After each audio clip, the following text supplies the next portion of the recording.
Welcome in everyone to the Larsonland podcast. I'm your host, Sawyer Hill, and as always, I'm joined by my co-host, Dylan Bradshaw. If you're new to the show, we come on here every Wednesday and talk all things involving Kyle Larson. Dylan, we had ourselves another weekend of racing that I think left a lot to be desired with Kyle's 30th place finish at the Atlanta Motor Speedway. It was Kyle's third DNF on the season. Yeah, pretty unfortunate. And notice you said Atlanta Motor Speedway. We might as well transition that into Atlanta Super Speedway because we have yet another Super Speedway on our hands. Yeah, Atlanta was definitely a race that had some mixed reviews. I think me and you, we both agree that we don't like that style of racing. Obviously with Daytona, that's a very historic venue, and I think Daytona and Talladega are ones that have to be on the schedule every year. But I don't think we need any more super speedways. And Atlanta produced some racing this weekend that was very, very similar of Daytona and Talladega. Yeah, I mean, we're seeing this now that we're adding on another Super Speedway pretty much. We're going to see six Super Speedways on the schedule this year with Daytona obviously twice, Talladega, and Atlanta now. But yeah, I mean, not a huge fan of this style of racing. I prefer to see cars go out there and drivers actually, showing their skill behind the wheel and not just floor on the pedal the whole time. And I don't know, just not my cup of tea. Yeah, I think a lot of people really like to see the tight racing like that, where the cars are side by side essentially the entire race. Nobody really gets out to a big lead, but I think from my perspective, I kind of look at things from the driver's perspective, and I mean, for a driver, you don't want to be racing in a big pack all race long. If you have a good car, you want to be able to, get some separation and get stretched out to a little bit of a lead. We saw it last year in the Atlanta race, the spring Atlanta race that Kyle led most of the laps in, and before finally, eventually falling to Ryan Blaney, that he was able to get a pretty big lead there in the front. And then I thought that that was an exciting race myself. A lot of people think that when somebody's out in a big lead, that's a boring race, but to me, when the guys are slipping and sliding around a worn out track, tires are degrading quickly, I think that that kind of racing is fun to watch.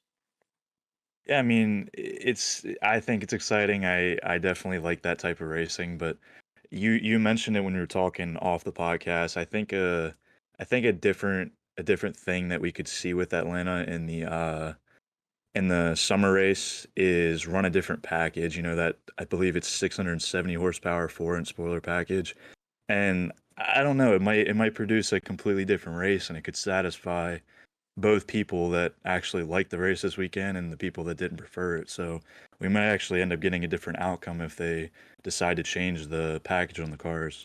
And I mean, I know we actually haven't really thought about this until you just said that now, but something I think that would be kind of a cool little compromise with Atlanta was, I think at Daytona and Talladega, it's pretty much defined. They're going to have to run the 510 horsepower high downforce package that was just ran at Atlanta this weekend. But something that I think would be kind of cool, and it would be like a good compromise in the in the NASCAR fan base, would be, since they have two Atlanta races, maybe one race they run the 670 horsepower package, and then one they run the 510, and like they do that every year. I think it would be cool to see the same track but two different packages, and just for the fans be able to tell the two different styles of racing. Yeah, I mean the drivers and the teams would go in and have a different approach for those races. I saw that Kyle Busch interview and I'd have to agree with him. They're kind of turning this to a bit of like an entertainment thing. The fans that like those wrecks and just pack car racing. But in my opinion, I'm not a big fan of like what was it, 11 cautions we had. The race lasted I think 4 hours and 20% of the race was under caution. So I don't know, it's just not a big fan of it at all. Yeah, and like you said, the race was under caution for a long time, and then also just in general, I think the race was too long. I think we can all pretty much agree on that one. If they're gonna run that 510 horsepower package, they're definitely going to have to shorten the race to 400 miles. I know that the race in the summer, later in the summer, is 400 miles, but it just felt like the race went on and on and on. And in a race like that, where drivers don't get out to a big lead, you see literally one lap a driver leading, and the next lap another driver leading, and it could go back and forth like that for, you know, 30, 40 laps straight, and nobody can get ahead. And I guess some people kind of think that that is the definition of good racing. But I know for the drivers, I know Kyle doesn't like that type of racing because he doesn't really feel like he can, you know, work to his strengths. I mean, the driver doesn't matter as much when you come to these high downforce 510 horsepower tracks. Yeah, like you touched on earlier in the beginning of the podcast, you can have the best guy come out there, and I think most NASCAR fans can agree. Kyle is one of, if not the best wheelman in NASCAR in general. So I mean, guys can go out there, they have all the skill in the world, and they have a good car, and it just doesn't matter. You can have a guy that isn't as good and just has a good car, and he ends up winning the race.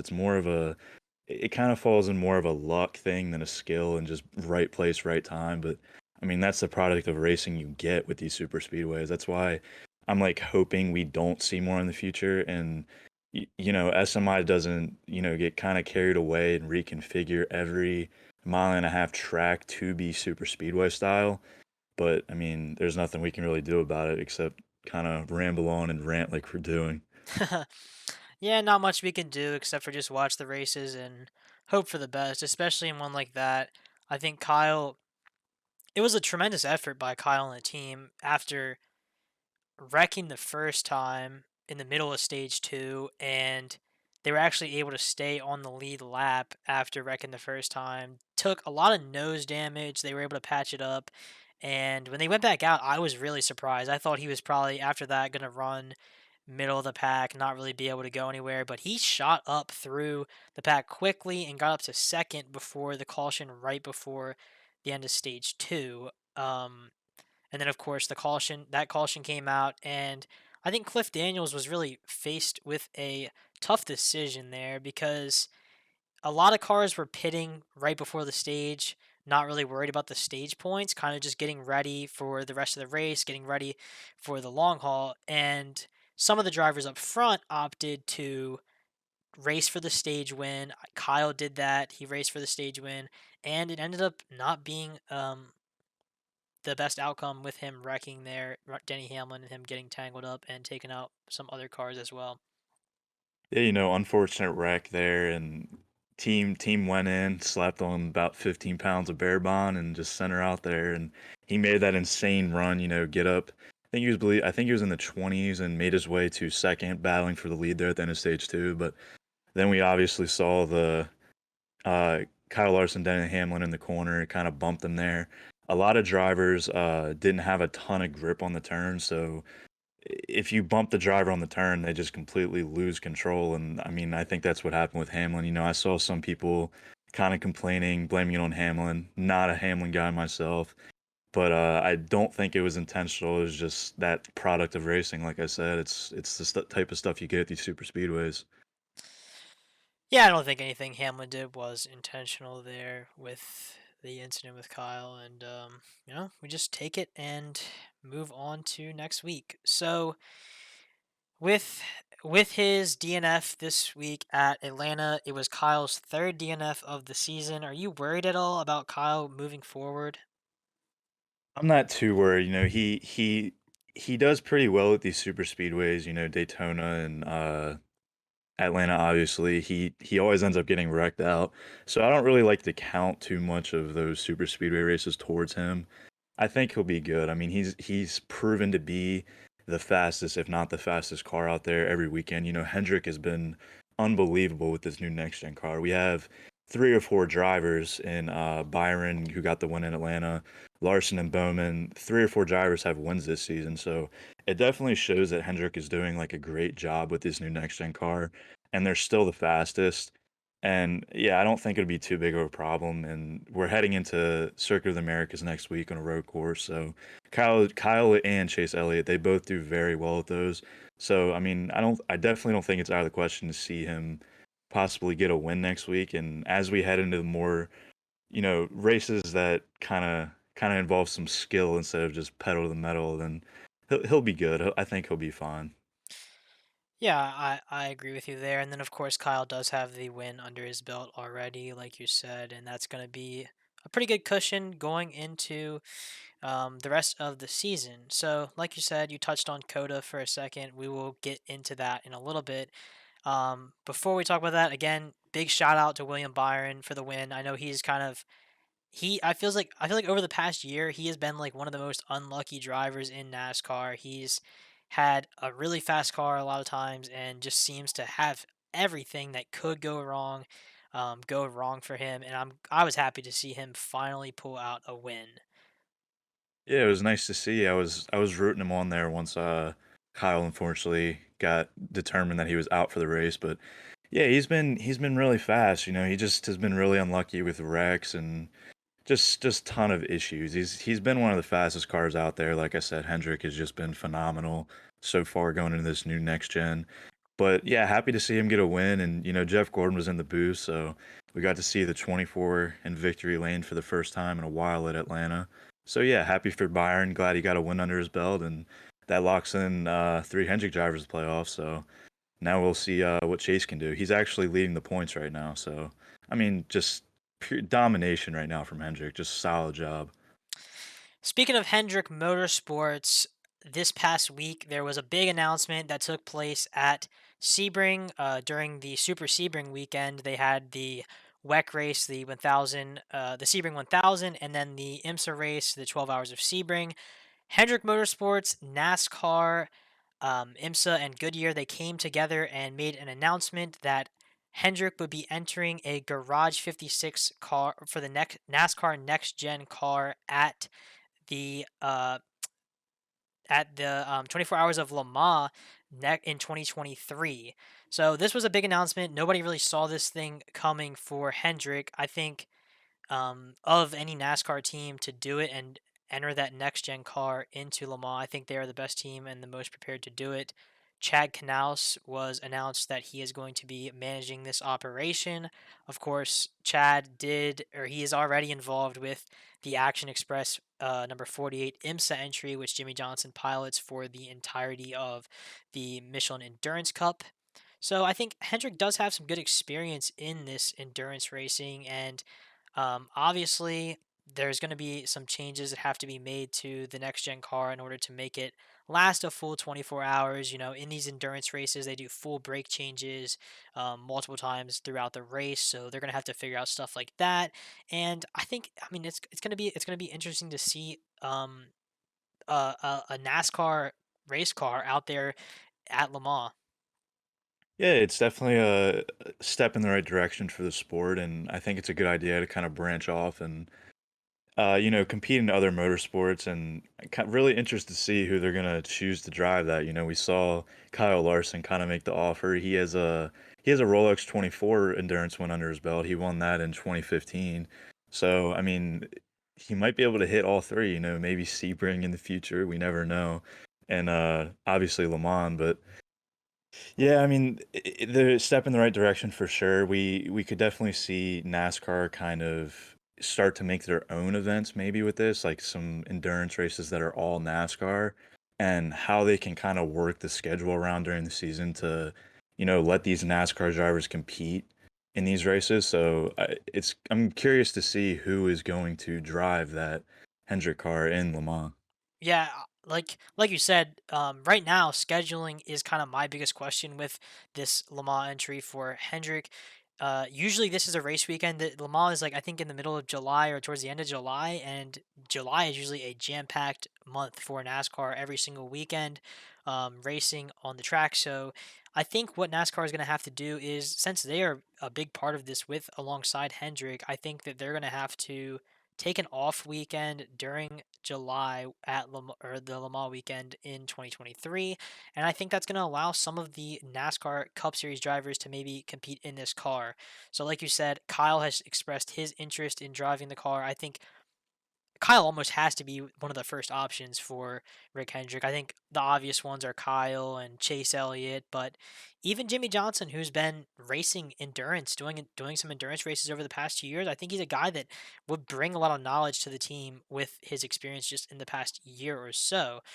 Yeah, for sure. I mean, we saw Jimmy this weekend actually capture a sixth place finish in at Texas. So exciting for him seeing the progression he's made in IndyCar, and yeah, he could definitely be a viable option. You know, provide some expertise in there to because he's been there kind of before in that environment. So yeah, it'd be cool to see who they decide to get, and I'm hoping for Larson and Elliott. I think that'd be a money combo. You know, fans would love it. You know, they're two of the top guys in the sport and two of the best drivers in all of NASCAR. So that'd be pretty cool to see. I think the best thing that Hendrick could do, and for this event in general, I think the best lineup that they could come up with is Kyle Larson, Chase Elliott, Jimmy Johnson, and Dale Earnhardt Jr. I know Dale Earnhardt Jr. hasn't really been. Actually, he did the testing for Hendrick when Kyle wasn't able to do it earlier in the season. But I mean, we haven't seen him racing much at all recently. But I think that would be the money lineup for Hendrick Motorsports at Le Mans.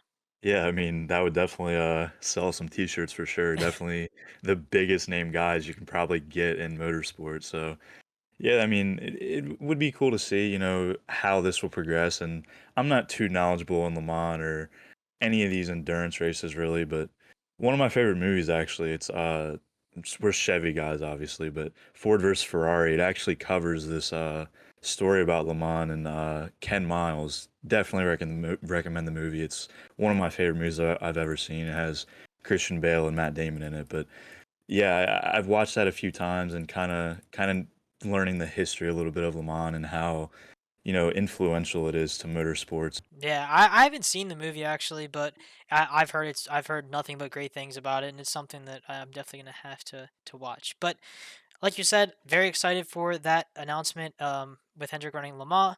So kind of just looking ahead to next weekend, Coda, like you said earlier, a good track for Kyle. Kyle ran second there last year to Chase Elliott. Chase Elliott won the rain delayed race. I think Kyle probably should have won the race, but we'll see this week. I think it's a great chance for Kyle to pick up his second win. He's been really competitive on the road courses since he teamed up with Hendrick. Yeah, for sure. And I noticed one thing we saw with Coda last year is the insane weather conditions and the rain that they raced in. And I saw something about how NASCAR is going to put some like mud flaps on because the rain, you know, ruined the driver's vision so much. So even if we do get a rain race, they're making improvements to, you know, kind of improve that and make it a little bit easier on the drivers, you know, maneuvering through the rain. But yeah, like I said earlier, Kyle's one of the best in race road courses with Chase Elliott. So looking forward to that and getting in that type of racing. Yeah, like you said, hopefully they make those changes to help with the visibility. Kind of just looking, kind of pulling up the weather forecast right now for Austin, Texas.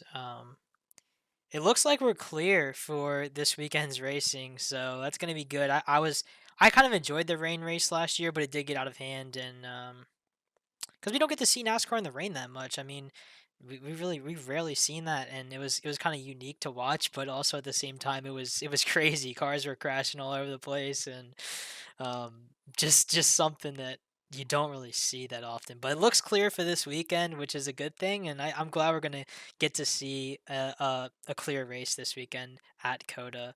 I know. I mean, even last year, two of the biggest races on the schedule were Coda and the Bristol Dirt Race, and they were both just completely plagued by rain. So hopefully both those races this year are going to be sunshine. Yeah, for sure. I mean, it's kind of already a difficult course for a lot of drivers. So when you kind of add in that weather factor into it, it kind of separates everyone and how they can show what they can do on the track. You know, with the rain, obviously you got to take it easy and try not to put yourself in a wall. But Yeah, good that there's no rain. We're gonna see a good race next weekend, and Yeah, yeah. yeah, just really, yeah, like you said. I mean, just ready to put Atlanta and some of these other races in the rear view and just move on to this good stretch in the NASCAR schedule. I think for Kyle. So, any final thoughts from you, Dylan? No, I think that's pretty much it. Like you said, just excited to get into these newer races, kind of putting those super speedways behind us for a little bit until Talladega eases up on us, and just excited for what's to come. All right, so wrapping things up here today, we'll just take a look ahead to this weekend's schedule at the Circuit of the Americas. Practice will be on Saturday at 10 a.m. Eastern Time on Fox Sports 1. Then NASCAR Cup Series qualifying will be on Saturday at 11 a.m. Eastern Time on Fox Sports 1. And then finally on Sunday, the Echo Park Automotive Grand Prix can be seen on Fox at 3:30 p.m. Eastern Time, green flag shortly after. So, the race distance for this weekend is only 68 laps. Of course, COTA is a really long road course, so 68 laps is 231 miles in distance. And stage one will be 15 laps, stage two is 17 laps, and the final stage will be 36 laps. Thanks again, everyone, for tuning in and listening to the show this week. As always, check out the links in our description for some awesome Kyle Larson Facebook groups, including the Kyle Larson Nation fan club. We'll be back again next Wednesday to recap this weekend's race at COTA and any other Kyle Larson news. If you're watching on YouTube, please don't forget to like this video and subscribe. And if you're listening on Apple Podcasts, please follow our podcast so you don't miss a thing.